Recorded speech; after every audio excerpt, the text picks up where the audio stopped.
All right, today we're going to start Chapter 4. Chapter 4, at least the first two sections, we're going to be looking at historical numeration systems. Some of this is going to overlap for those of you who've been in number theory. A couple of you have, with some things we've seen there before, but not all of it.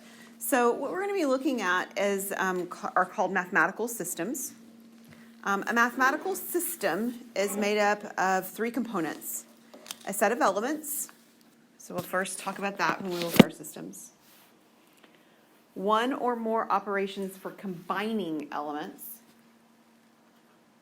And then one or more operations for comparing elements.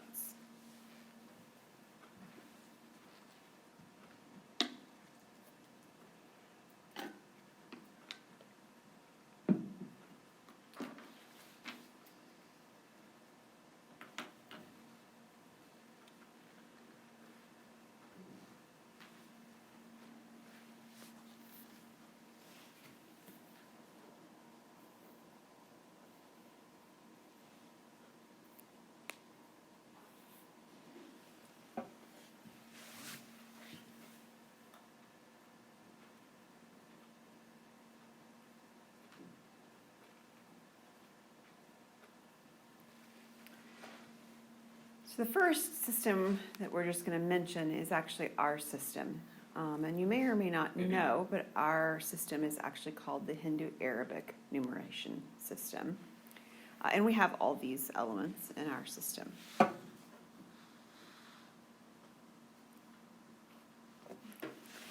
So our system has the numerals, or the digits, 0 through 9. So we have 10 digits.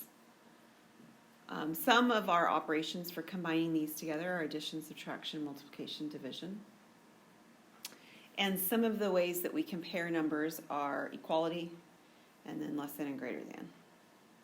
We have others that we use as well as some of those categories. These are our only numerals, though. Every number has these numerals in it.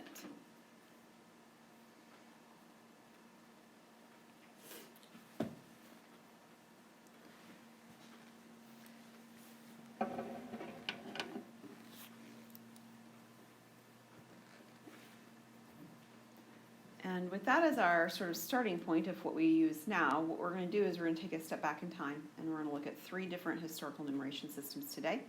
And then we're going to look at 2 more on the Monday following spring break. Okay? So the 3 that we're going to look at today, we're going to start out with one really a long time ago, like, like Israelites in the desert kind of thing. Yeah. So we're going to look at the Egyptian numeration system. The Egyptian numeration system has a lot of symbols. You're not memorizing any of them because, of course, you have them available whenever you're doing problems with them.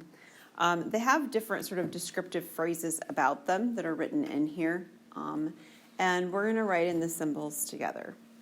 So the symbol for the first value, the value 1, they call it a stroke. It looks just like a tally mark. Okay? Called a stroke. Another resource that I use sometimes calls it a staff. It just looks like the number 1. The second one, it has a value of 10, called heel bone, and it looks like the symbol that we used for intersections back in chapter 2, or it's an upside down U.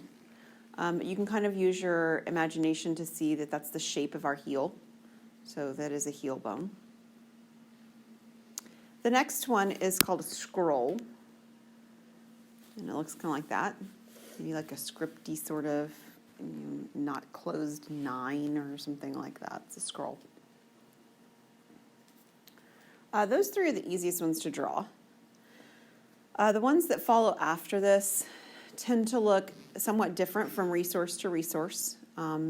So it might be kind of like, in our system, like people write this as a 4 and they also write this as a 4, right? Font setting, typesetting kind of things.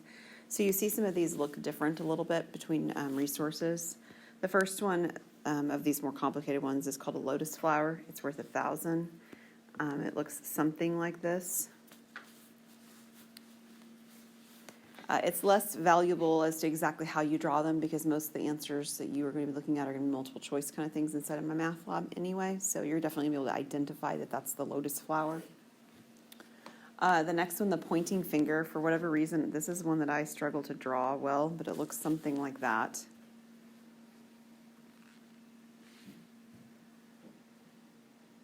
The one that's 100,000 is called a burbo fish, and it looks kind of like a tadpole. It even has a face. For reals, yeah. And then the last one is worth $1 million, is an astonished person, and I think he's astonished because he's worth $1 million. I mean, like, that's pretty exciting stuff right there. This one specifically looks different than the resource that we use in number theory, the book there, and it looks something like this. That's how they draw it.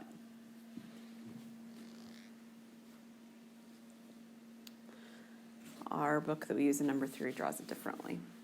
This is what my math lab, or not my math lab, but what this particular book uses. So what we're going to be doing first is we're going to be taking a number that's written like this, okay? So I'll switch the slide over so you can write it, and writing down what the equivalent is in Hindu Arabic, our system. And then we're going to be taking one of our numerals and we're going to be writing it in their system, sort of like identification. So this is more like what if you were an archaeologist and you found this number inscribed on something, what number would it be representing? That's the idea. So go ahead and write down each of these, and then we will work through a conversion of what number it's actually representing the way we think of our number system.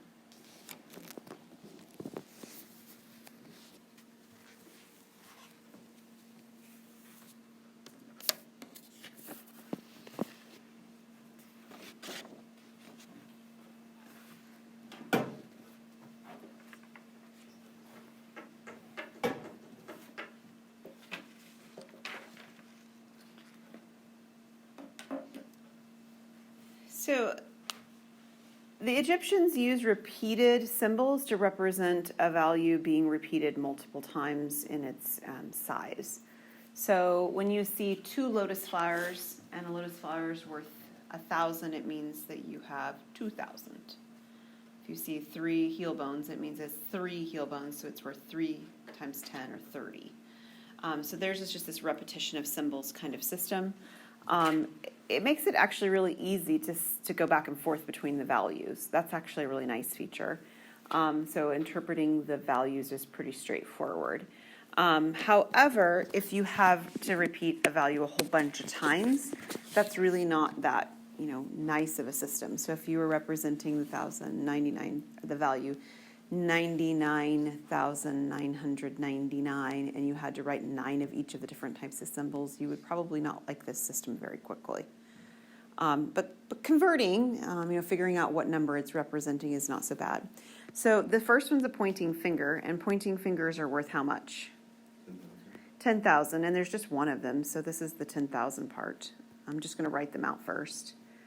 The lotus flowers are worth 1,000, and we have 2 of them, so this is worth 2,000. Okay. The heel bones, notice you can skip symbols. They don't have any scrolls. They have heel bones on this one. The heel bones are each worth 10, and there's 2 of them, so this one would be worth 20, right? And then we have our strokes at the end, each worth 1, so the strokes here are worth 3. So you don't necessarily have to write all those pieces out, but that's where they're coming from. And then we're just going to add them together. So we have 10,000 plus 2,000 plus 20 plus 3. What numeral does this give us? Yeah, and I didn't mean numeral, but what value? 12,000, and then we have 0, 2, 3, right? So yeah, this is the number 12,023. One thing you'll notice on the second example is that they do sometimes stack their values. Anytime they have values that have more than 4 repetitions, 4 or more repetitions, you see them stack them quite frequently. So we see some stacked values here. We have some burbo fish at the beginning. How much are the burbo fish worth? They're worth 100,000, and I have 3, so this is 300,000, right? We have our scrolls. So our scrolls are worth 100 each, so this is worth 300. Our heel bones are in total worth 40, and our strokes again are worth 2. So if we combine all those pieces together, what value do we end up getting? 300,342. Right. So you might notice that they don't have a number for 0. There's no numeral for 0. Obviously, if they had 0 represented all by itself, that might be a problem. Inside of a number, it's not a big deal because it just means that that symbol's not present, right? So that's not a problem for that. So we're going to go back the other direction now. So we're going to start with one of our values, 23,145, and we're going to write the corresponding Egyptian symbols. So the 2 in the 10,000s place is represented by what symbol? A pointing finger. So I need how many pointing fingers? 2 of them. So you're going to draw 2 pointing fingers to the best of your ability, and mine are awful. The 3 will be 3 what? Lotus flowers. So you're going to draw your lotus flowers. There's 3 lotus flowers. The 1 is a scroll. So we're going to draw a scroll. 4 is heel bones. So because it's got 4 of them, we'll stack them. Again, if you didn't stack them, would it be a big deal? Well, actually, you're probably picking a multiple choice, so it doesn't really matter. You're going to see them most likely stacked when we get to 4 symbols. And the last one is 5. So we have 5 strokes, and they would usually stack them with the more, like 3 on top and 2 on bottom.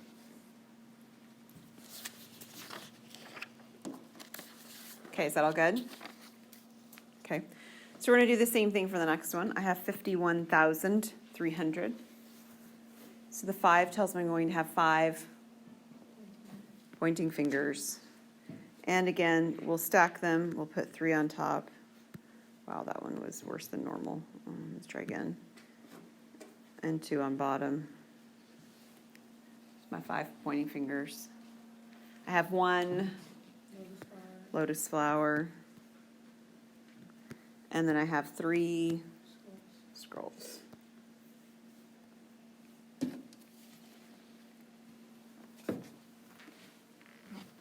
Okay, is that all good?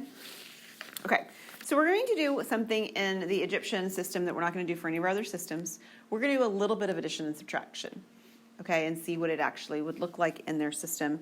Addition first, it's much like ours. We're going to line the symbols up that match.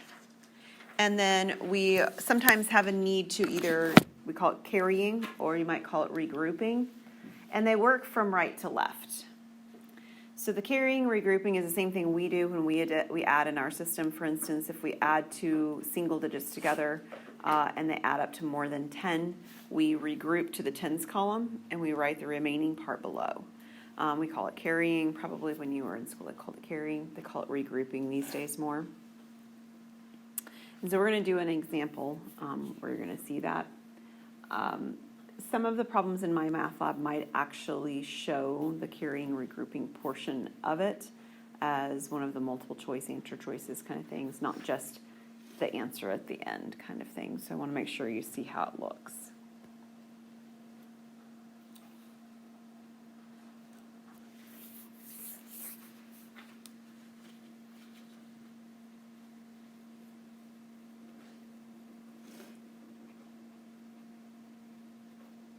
Are we good to go to the next slide?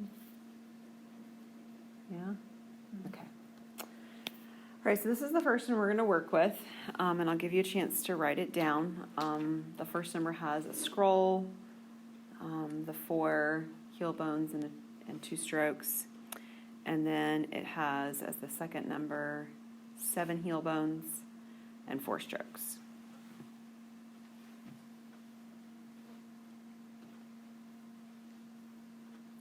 So as we add this, after you've drawn it, we're going to start in the ones place, the strokes column, adding strokes together.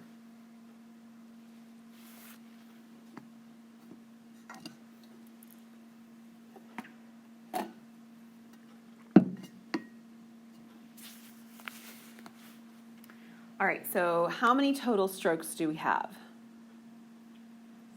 There's 6 of them. So we're going to write down 6 strokes, and we'll just stack 3 on 3. But when we get to the heel bone, column, how many heel bones in total do we have? 11. So while we could write the 11 heel bones down, it's kind of like writing the number 11 in the tens column when we do our additions. We don't do that, right? We regroup to the next column. So 10 of these, so here's 2, 4, 5, 6, 7, 8, 9, and so there's 11 total. So I think that's 10 of them. Will all be regrouped. And they will all regroup and become a scroll. Okay, so it's kind of like having, so we'll use an imagery of $10 bills, right? So this is like having 11 $10 bills and taking 10 of those $10 bills and turning it into a $100 bill. Okay, so all of this that I've highlighted in yellow gets regrouped to the scrolls column, and I have one remaining heel bone. After I've done the regrouping, I end up with 2 scrolls. This is my final result in their system. And then the directions say after we've done the regrouping and adding in their system, we're going to convert our answer into Hindu-Arabic form. In other words, what number does 2 scrolls, 1 heel bone, and 3 strokes represent in Hindu-Arabic in our number system? And that number would be 216. So there's like an answer choice A and a B, if you will. This would be answer B, 216.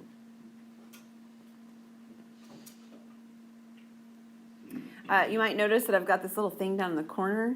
I've done that so that when I clear this slide, I'll be able to just enlarge that piece as my new piece. Because wonder of all wonders, they don't have Egyptian symbols inside of Microsoft for me to actually, just put in there. Like they have numbers and things like that. It doesn't work very nice. I have to draw them. So that's just saving me a step for drawing later. Any questions on this one? Okay, so we're going to do subtracting as well. So with subtraction, again, it looks much like ours. We're going to do some regrouping. We sometimes call it borrowing inside of subtraction in order for us to be able to do the subtraction appropriately. Again, we're moving from right to left. All of it works very similarly.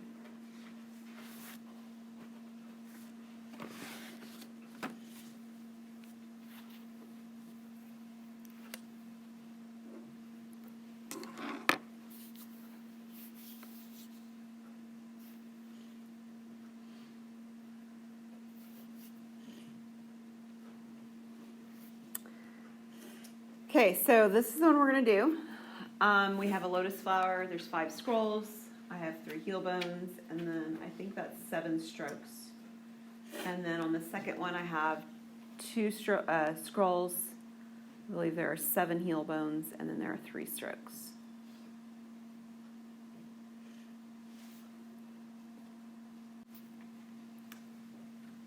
Yeah, so these will be multiple choice style questions, I believe, because I don't think that my math lab has a way for you to draw in there any better than, PowerPoint did for me when I was creating my slides and stuff like that.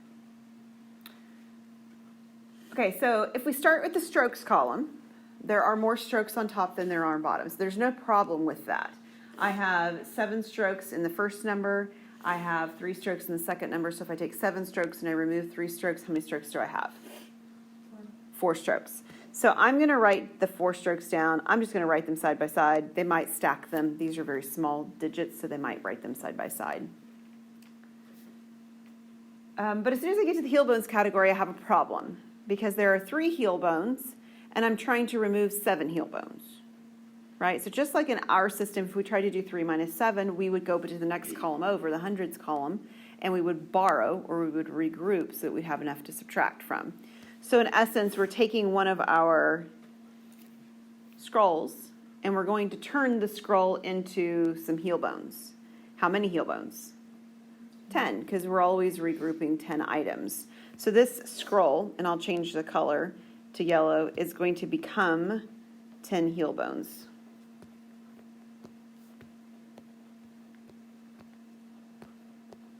So these 10 plus the 3 I had originally is now what I have.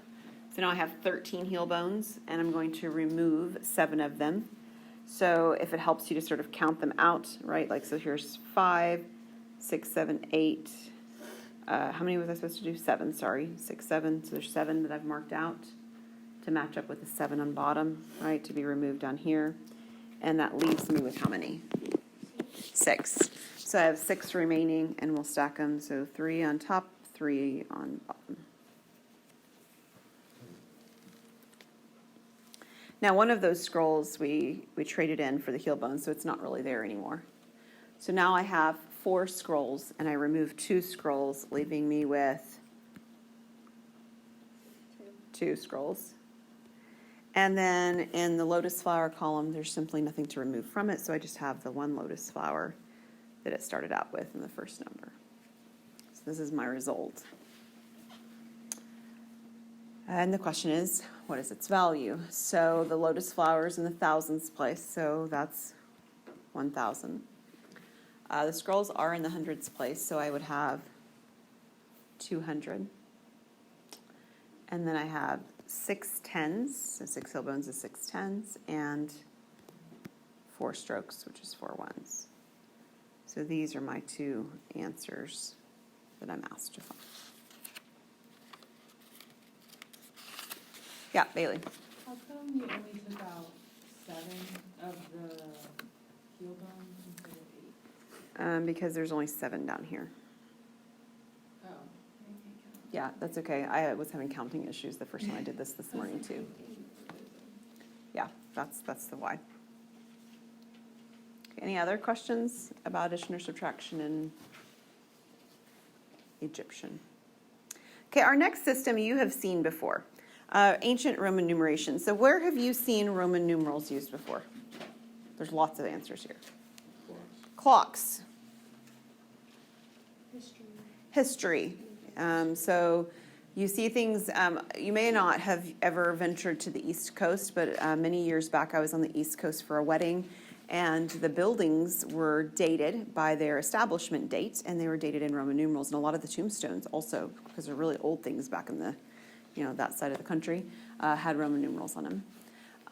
You might also see them in books, on clocks. I already mentioned clocks. Books, outlines is what I meant to say. Sporting events, Super Bowls, Olympics, you'll see them used in there sometimes as well. So usually the first 3 everybody knows, so we'll double check on that. What do I do for the value 1 in Roman numerals? It's an I or a single line, right? So you can put the top or bottom on it if you wish, but either way is fine. How about the number 5? Isn't that IV? Close, it's V. It's just V. How about the number 10? That one's X. So those are the 3 most common, especially when we were thinking from using them like in outlines or on clocks, right? We use those, or book titles sometimes. Anybody happen to know what the 50 is? It's actually, these are single values. We're not combining them yet. This is an L. The 100 is a C. 500 is a D. And 1,000 is an M. So they do repeat symbols in their system, but they have sort of a limited times they want to do repeats. So with the with the Egyptians, we'll get to Babylonians in section 4 too, but with the Egyptians, they just repeated it however many times they need to repeat it, right? If they've got the number 8, they write 8 of them out. Well, the Romans don't do that. The Romans never repeat a symbol more than 3 times. And so while they use repetition, anytime they have a need to repeat something more times, they use a subtraction principle. For example, if they needed the numbers 4 and 9, that's specifically where it comes into play. They do an I before a V, that's going to give us a 4. And they do an I before an X to give them a 9. So you might be asking yourself, well, what about 6 or 7 or 8? Well, if you're using 6 or 7 or 8, you can just do repetition of these symbols. So 6 would be the V to give us 5 and then an I. 7 would be a V and 2 I's to give us 7 and so on. But once we get to 4s and 9s, we end up with too many symbols that they wouldn't repeat it that way, so they use the number before, like IV, to give us a 4 and IX to give us a 9. It works for the larger numbers as well, 40 and 90. We can use an X before an L or an X before a C to give us 40 and 90. And when we're working with 400 and 900, right, hundreds digits, you can use a C before a D to give you 400, and the C before the M to give you 900. And you'll notice in all of these cases, what you actually see happening is a smaller numeral, right, like the C is 100, in front of a larger numeral, like the D, which is 500. So anytime we see a smaller numeral in front of a larger numeral, there's subtraction going on. If we see them in the correct order, right, like bigger in front of smaller, it's just normal addition or repetition going on. The other thing that happens in this system, like compared to the Egyptians, is that we don't have big numbers, right? The biggest thing we have here is the number 1,000. Notice the Egyptians went up to 1,000,000, right? So in order to get bigger numbers, what happens is that they use bars on top of things. So with their system, if all you could do is repetition of symbols, the biggest number you could represent would be 3,000 something. Because you could use 3 M's, because you couldn't get to 4,000, because 4,000 would require 4 M's, and we don't repeat 4 times. So anything bigger than 3,000 uses bars. So a bar on top of a numeral means that you're multiplying by 1,000. And if you want it even bigger than that, a double bar on top means you're multiplying by 1,000 squared, or 1,000,000.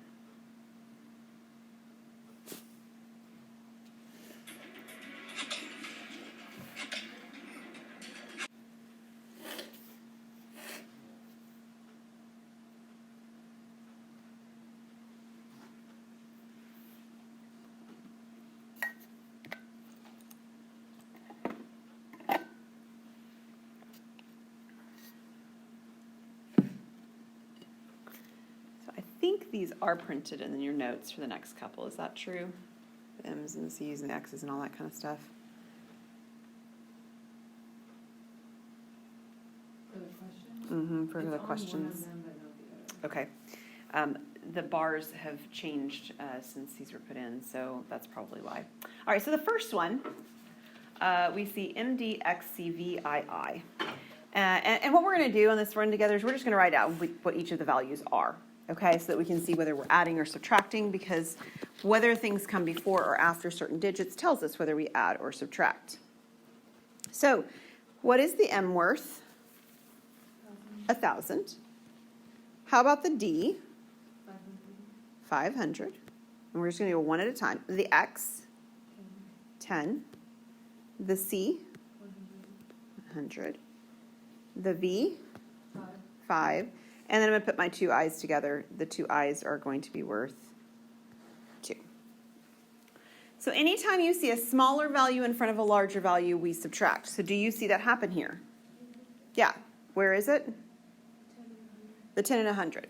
So when the 10 comes before the 100, you're welcome to go look at these sort of list of details.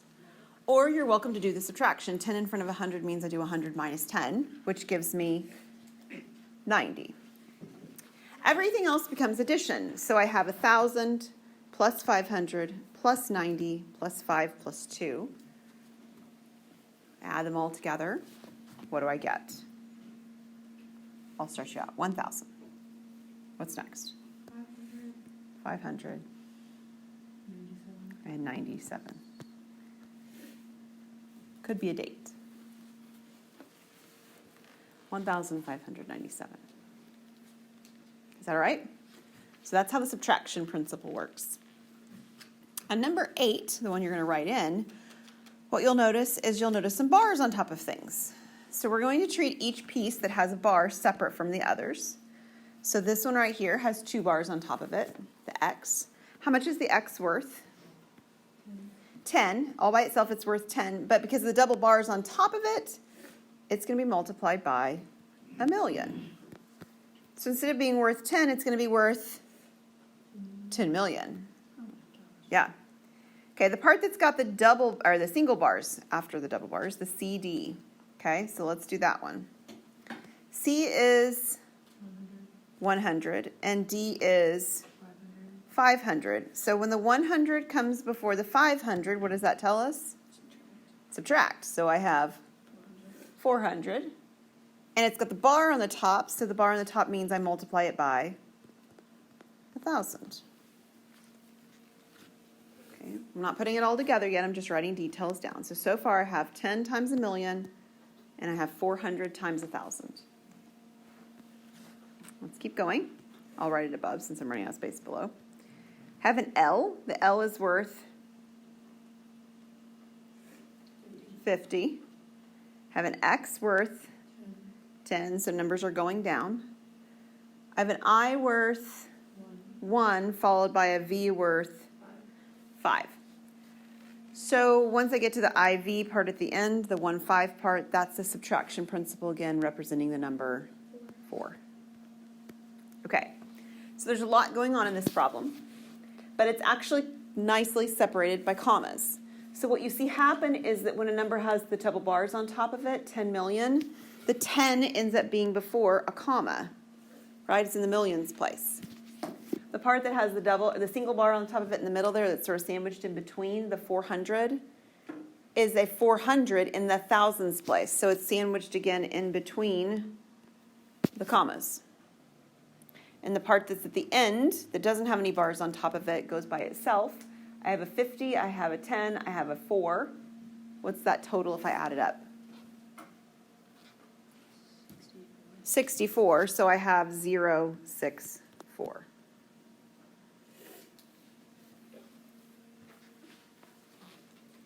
Does that make sense? I have a question. Are we going to kind of bind all of this? Like, are we going to have to do that and then put it in the other, like those swirlies and all that? No. So it's not going to say, like, this resource anyway does not say, take a number in Egyptian and turn it into Roman. It doesn't do that. So you're going to do Egyptian into Hindu Arabic or Hindu Arabic back into Egyptian. So you're only going to go between what we use and one system, back and forth. Okay, so we're going to go the other direction now. We're going to take one of our digits and put it into Roman form. So I have 2,861. And again, unless the number is bigger than 3, then it's just an addition principle. But if we have other things, we might have some subtraction stuff going on. So I can do 2 just fine. How do I get 2,000? 2 M's. Okay, so 800. So you're thinking about this list of numbers, 800. Well, in order to get 800, I can at least do 500 by using a D. Okay, so I'm going to do the D next. That's going to give me 500. But I need 500 and 300 more. Well, 300's fine. I don't need to repeat it more than 3 times. So I can repeat the number or the letter C 3 times. So my 800 is 500 and 300 sort of in decreasing order. Okay? Would it ever work to subtract instead of add? The only time they do subtraction is if it exceeds 3 digits. So anytime you have the ability to do addition with 3 digits, like this one, 300, they're going to use 3 digits. They're not going to do it as subtraction in front the other way. Always addition. 6, that's 60. So looking at these values, how do I get 60? I have L, which is 50, and then X, which is 10. Okay, 50 plus 10 is going to be my 60. And then I get the number 1 as an I. MMDCCCLXI. Now, 7,300,999. So I suggest breaking it apart at the commas, right? Break the place values. Let's just do 7 first. How do I get a 7? VII. And how do I make it 7 million? 2 lines on top of it. Okay. The number that's in between, the 300. I can get 300. How do I get 300? Yep, 3 C's. But how do I get it to be 300,000 where it's located? a single bar on top of it. Now, the 9s, we can't do directly, right? It's 900, it's 90, and it's 9. But I've given them all to you on this list if you want to use the list itself. How do we get 900? CM. How do we get 90? XC. And how do I get 9? IX. So you can do like M and then subtract 1. Right. So they only do, you're thinking about it because I actually mentioned it in number theory about it. And here I don't mention it simply because they don't bring it up in the book. So it would be wonderful if we could do I and then M, right? 1,000 minus 1 to get 999. They don't do that. They do it only one digit before. So the only time they put an I is before a V or an I. The only time they put an X is before an L or C, and the only time they put a C before something is if it's before a D or an M. So we don't have to like it. It's simply what they did. This was their number system. There's plenty of reasons why we might not use this number system today. The ambiguity, right, might be part of it. Well, why don't I just do it this way? Well, we're not going to do it that way because they didn't. But it's also kind of complicated. I mean, the bars on top of things, the subtraction versus the addition, it's a little bit messy. We don't do a lot of arithmetic in Roman numerals, right? Like I showed you how to do the arithmetic inside of the Egyptian because it mirrors what we do. That's why I did it. But we're not going to practice addition and subtraction inside of Roman systems. Okay, one more. This is one that I don't teach in our other course that some of you have had. This is traditional Chinese numeration. They've got a lot of values, okay? In some sense, there is a break in the values. Well, I'm going to use a different, I'm going to use yellow. This spot right here breaks them apart, and I'll explain why I mention that when I get to the breaking part, or get to the putting them together part. The first thing I want to do is I just want to walk you through what the numerals look like, okay? So the first one, the number 1, actually kind of looks just like a vertical bar. Okay, I said vertical, I meant horizontal. I'm sorry, a horizontal bar. The number 2, kind of at a slant, looks like I've got this sort of a stacked pieces with 2 lines. And 3 kind of looks like I'm trapping in between. Now, I'll mention it again in a minute, but this system is written vertically. All right, so we're going to see long numbers going up and down instead of left to right, like we did with either the other systems or with our system. All of the symbols afterwards, I'm going to tell you what I think they look like as I draw them. I think this one looks like curtains, number 4. I think number 5 looks like an H with a hat, or like a topper and a bottom. Number 6, I feel like looks like a headless stick figure. 7 looks like a laying down T. 8 looks like the Greek letter lambda. And 9 looks like a script N. 10, 100, 1,000 are used differently, okay? So they're used in a multiplicative way. So over there on the other side where it says uses positional numeration in a multiplicative grouping manner, the 10, the 100, and the 1,000 all come into play for that. So you'll see that in play in a minute. The symbols themselves, 10 looks like a plus sign. 100, I think, looks like a bomb detonator. It looks like from Wile E. Coyote, Roadrunner. That's what it looks like to me. Acme, that kind of stuff. 1,000 looks like that same plus sign with a topper on it, like a short line on the top of the plus sign. And the number 0 is going to be your least favorite, because this is what it looks like.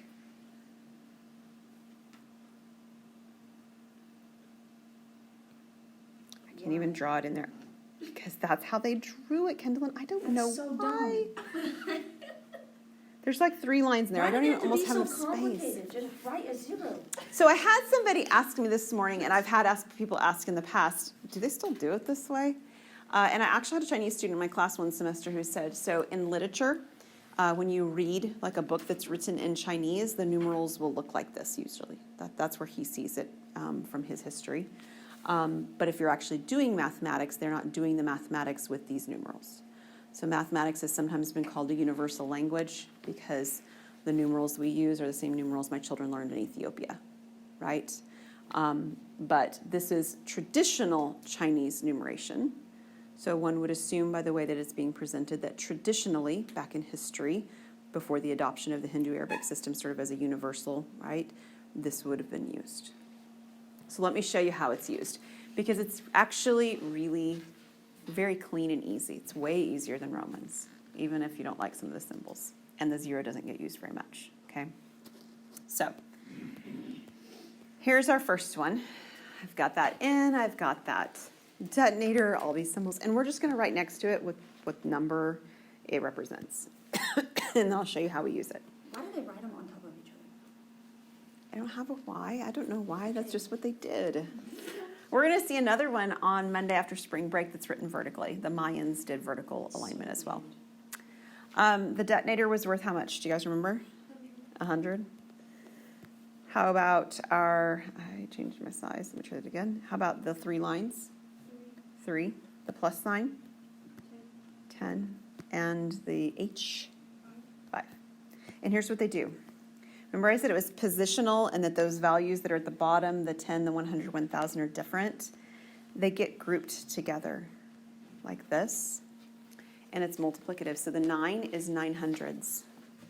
The 3 is 30. And then I have my 5. So this is 935.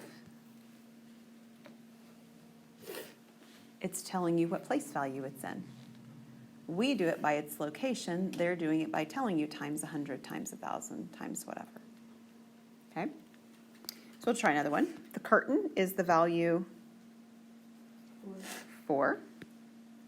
The plus sign with the little hat is the value 1,000.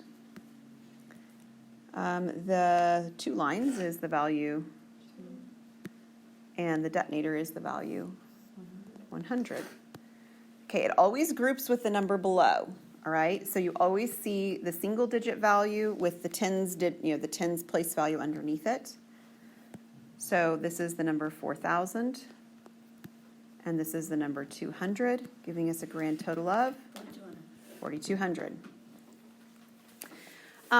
So I have not looked recently enough to remember for sure, but I have 2 theories as to why you don't see the zeros.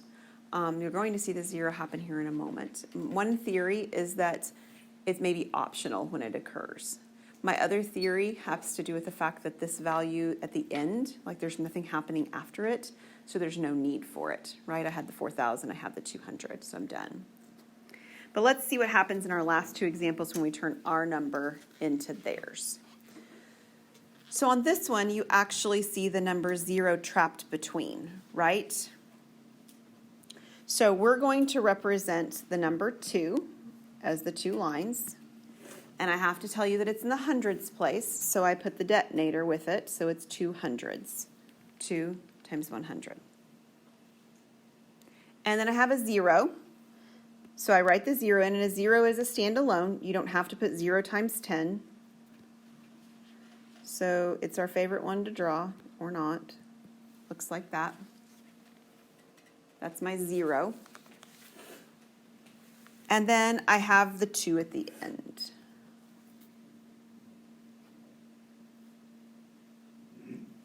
$202.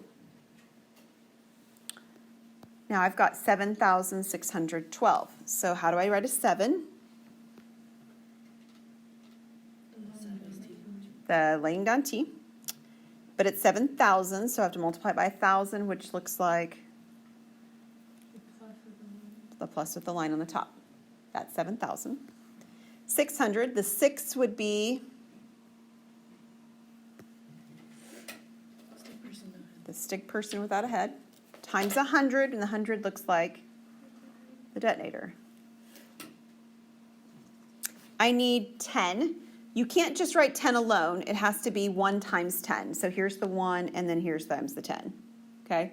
So there's no, sorry, that should be written a little bit longer. There's no just putting the 10 in there for the number 10. It's 1 times 10. And the last one is the number 2, written as such. If there was nothing after the 10, like if it was just 7,610, could we just put the 10 and be done? Yes. But since there's a 2 that we have to write out. I think that it would be done. It might have a 0 at the end, but it's not going to be one of those things where like one answer choice has it and one answer choice doesn't. There's not going to be a thing like that. And if there is, send me an email straight from the program so I can see one, because I haven't seen that ever happen before and nobody's ever asked it, so I don't think it does. Okay. Yeah. So these are multiple choice things, right? They're going to give you, like the problem 7,612, and they're going to give you 4 different numbers, and you're going to pick the one that's right. That's what it's going to look like on the My Math Lab. Okay. Any questions? Do we have homework over the break? That's a good question. So the homework's open. You can do the section 4.1 problems inside of Unit 1, but it's not due until I think the Friday after spring break. So if you wanted to just table this for now, you could do that too. Okay. Okay?